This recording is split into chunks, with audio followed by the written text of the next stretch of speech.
નમસ્કાર, દેશ ગુજરાતના ડિજિટલ પ્લેટફોર્મ પર હું આપનો મિત્ર વિજય ચૌહાણ આપનું હાર્દિક સ્વાગત કરું છું। સમાચારની વાત કરીએ તો ગુજરાતની ભાજપ સરકાર એનો શિક્ષણ વિભાગ જે ભ્રષ્ટાચારનો એપિસેન્ટર છે એ પહેલા એક ફતવો બહાર પાડે, વ્યાપક ઉહાપો થાય એટલે બીજો પરિપત્ર બહાર પાડે, પણ હકીકતમાં સરકારની સુનિયોજિત નીતિના કારણે જ આ આખા ખેલ રચાય છે।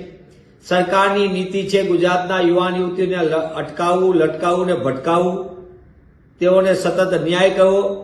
તેવા સંજોગોમાં કોંગ્રેસ પક્ષ તરીકે અમે માંગ કરીએ છીએ કે માત્ર પરિપત્ર રદ નહીં, સરકારમાં થોડી પણ શરમ હોય અને ગુજરાતના યુવાન યુવતીઓનું હિત ઈચ્છતી હોય, ગ્રામ્ય વિસ્તારના બાળકોના શિક્ષણનો અધિકાર આપવા માંગતી હોય, તાત્કાલિકપણે શિક્ષકોની ખાલી જગ્યા માટે ભરતી પ્રક્રિયા સમય મર્યાદામાં જાહેરાત તાત્કાલિક કરે અને સમય મર્યાદામાં ભરતી પ્રક્રિયા પૂર્ણ કરે, તો જ ગુજરાતમાં વર્ગખંડમાં શિક્ષક મળશે અને શિક્ષક હશે તો વિદ્યાર્થીઓને ભણવામાં સરળ રહેશે, તો જ ગુજરાત સાચા અર્થમાં ગતિશીલ ને પ્રગતિશીલ બનશે। સાથોસાથ અમારી એ પણ માંગ છે કે આવા અવિચારી પરિપત્ર કરનાર આ પરિપત્ર કોના ઇશારે કરવામાં આવ્યો હતો?